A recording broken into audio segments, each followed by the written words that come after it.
नमस्कार दोस्तों, स्वागत है आपका हमारे इस यूट्यूब चैनल राज एग्जाम। अगर आप रीट मुख्य परीक्षा 2026 की तैयारी कर रहे हैं तो ये क्लास आपके लिए बहुत महत्वपूर्ण होने वाली है। आज हम इस क्लास में सामाजिक अध्ययन की शिक्षण विधियों के महत्वपूर्ण प्रश्नों के बारे में चर्चा करेंगे। तो क्लास को पूरी देखिएगा और एक एक प्रश्न को ध्यान से समझिएगा। तो आइए क्लास को शुरू करते हैं। क्वेश्चन नंबर 1 से उपचारात्मक शिक्षण के उद्देश्य है। तो कौन कौन से उपचारात्मक शिक्षण के उद्देश्य हैं? छात्रों की ज्ञान संबंधी त्रुटियों का अंत करना, छात्रों के अधिगम संबंधी दोषों को दूर करना, या फिर छात्रों की दोषपूर्ण मनोवृत्तियों को समाप्त करना। तो ये तीनों ही उपचारात्मक शिक्षण के उद्देश्य है। तो इसका उत्तर होगा ऑप्शन नंबर द उपयुक्त सभी। छात्रों के ज्ञान संबंधी त्रुटियों का अंत करना, छात्रों के अधिगम संबंधी दोषों को दूर करना और छात्रों की दोषपूर्ण मनोवृत्तियों को समाप्त करना ही उपचारात्मक शिक्षण के उद्देश्य है। आगे, निम्नलिखित में से किस प्रकार की परीक्षाओं से बालक की उपलब्धि से साथ साथ उसकी लेखन क्षमता का भी सही मूल्यांकन संभव है? तो उस निबंधात्मक परीक्षाओं से, किससे? निबंधात्मक परीक्षाओं से बालक की उपलब्धि के साथ उसकी लेखन क्षमता का भी विकास होता है, उसके बारे में जानकारी मिलती है। तो निबंधात्मक परीक्षाओं से। आगे, मूल्यांकन के अंतर्गत निर्धारित किया जाता है। तो मूल्यांकन के अंदर क्या निर्धारित किया जाता है? किसी गुण का मूल्य, किसी योग्यता का मूल्य, किसी विशेषता का मूल्य। तो मूल्यांकन के अंतर्गत किसी गुण का मूल्य हो, किसी योग्यता का मूल्य हो या किसी विशेषता का मूल्य हो, ये तीनों ही क्या, गुण, योग्यता और विशेषता हो, इनका मूल्यांकन के अंतर्गत निर्धारण किया जाता है। तो ऑप्शन नंबर द उपयुक्त सभी इसका सही जवाब है। मोरिशन उपागम के पद है अन्वेक्षण या योजना, व्यवस्थापन, आत्मीकरण या उपयुक्त सभी। तो मोरिशन के ये तीनों ही उपागम के पद है। कौनों से? अन्वेक्षण, योजना, व्यवस्थापन व आत्मीकरण, ये मोरिशन उपागम के पद है। तो याद रखना, अन्वेक्षण, व्यवस्थापन व आत्मीकरण मोरिसन उपागम के पद है। मूल्यांकन उपागम का संबंध है जॉन डीवी से, किलपेट्रिक से, डॉक्टर ब्लूम से या हर्बर्ट से। तो जो मूल्यांकन उपागम है वह डॉक्टर ब्लूम से संबंधित है। तो याद रखना, महत्वपूर्ण प्रश्न है, मूल्यांकन उपागम का संबंध डॉक्टर ब्लूम से है। याद रखना, डॉक्टर ब्लूम से मूल्यांकन उपागम का संबंध है। जॉन डीवी और किलपेट्रिक उपागम में बल दिया जाता है। तो जॉन डीवी और किलपेट्रिक उपागम में बल दिया जाता है किस पर? क्रिया पर, शिक्षण सामग्री पर, शिक्षण विधियों पर या मूल्यांकन पर। तो जॉन डीवी और किलपेट्रिक उपागम में क्रिया पर बल दिया जाता है। किस पर बल दिया जाता है? क्रिया पर। जॉन डीवी और किलपेट्रिक उपागम में क्रिया पर बल दिया जाता है। पाठ्य योजना के संदर्भ में असत्य कथन को पहचानना है। तो याद रखना, यहाँ पर कभी सत्य है तो कभी असत्य है। तो ध्यान से इस क्वेश्चन को पहले ध्यान से पढ़िएगा। यहाँ पे असत्य कथन पूछ रहा है, तो इनमें से कौन सा कथन असत्य है? पाठ्य योजना के द्वारा पूर्व ज्ञान के आधार पर नवीन ज्ञान प्राप्त होता है। तो ये कथन सत्य है। पाठ्य योजना के द्वारा नवीन ज्ञान के आधार पर पूर्व ज्ञान प्राप्त होता है, तो ये गलत है, क्योंकि पाठ्य योजना के द्वारा पूर्व ज्ञान के आधार पर नवीन ज्ञान प्राप्त होता है, न कि नवीन ज्ञान के आधार पर पूर्व ज्ञान। तो ऑप्शन नंबर ब इसका सही उत्तर होने वाला है, क्योंकि इसमें एक ही कथन असत्य है। उसके बाद दो क्वेश्चन और देखते देखिए। पाठ्य योजना विषय वस्तु के स्वरूप एवं प्रस्तुतिकरण को निश्चित करने में सहायक है। तो ये बात भी सत्य है। पाठ्य योजना में विषय वस्तु के सभी तत्वों का उल्लेख किया जाता है। तो ये बात भी सत्य है। तो ऑप्शन नंबर ब इसका सही जवाब है, क्योंकि असत्य कथन छाड़ना है, क्योंकि पाठ्य योजना के द्वारा नवीन ज्ञान के आधार पर पूर्व ज्ञान प्राप्त नहीं होता, लेकिन पूर्व ज्ञान के आधार पर नवीन ज्ञान प्राप्त होता है। याद रखना। आगे, इकाई योजना शिक्षण योजना है। तो क्या इकाई योजना खालिस्तान शिक्षण योजना है? तो कौन सी है? बालक प्रदान, अध्यापक प्रदान, विषय वस्तु प्रदान या मूल्यांकन प्रदान। तो इकाई योजना बालक प्रदान शिक्षण योजना है।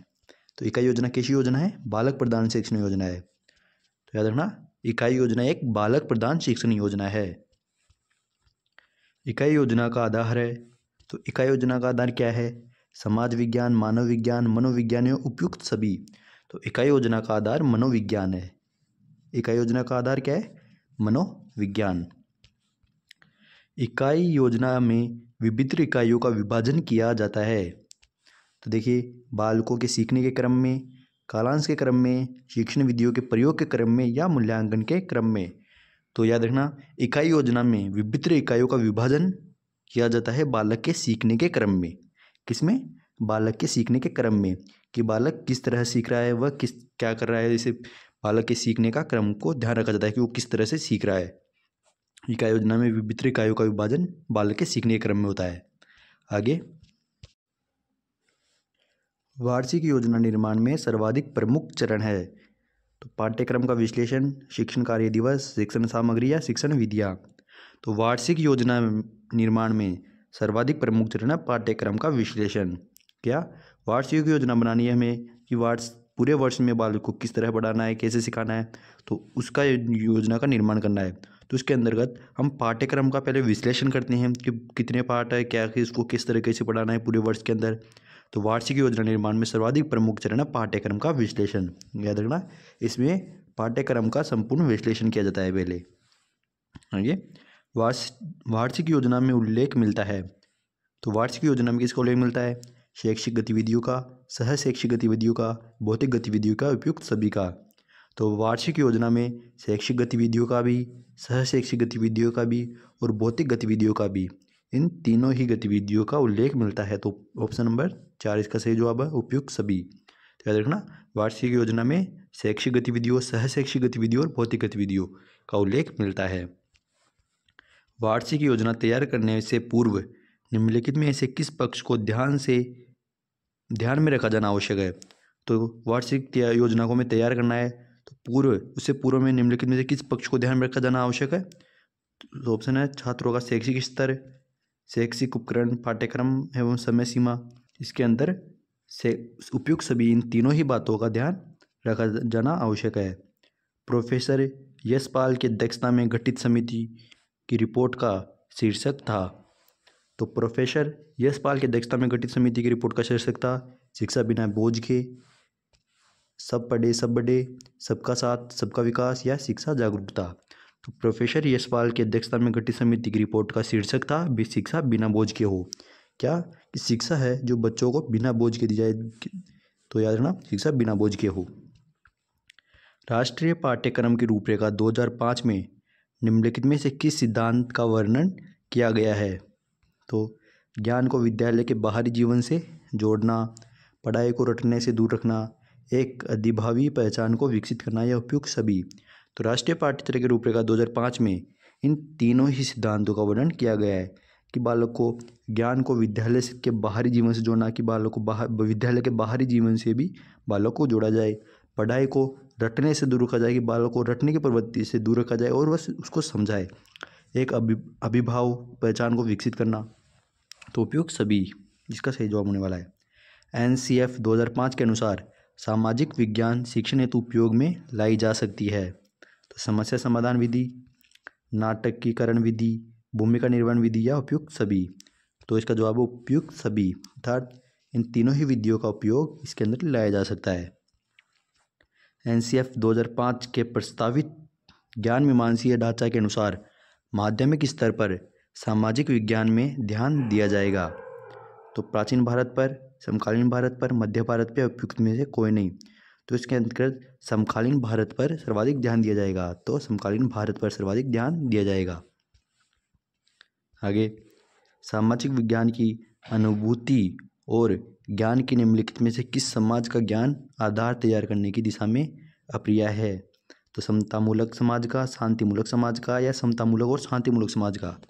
तो दोनों ही, समतामूलक और शांतिमूलक समाज का सामाजिक विज्ञान की अनुभूतियों और ज्ञान में से समाज ज्ञान आधार तैयार करना है।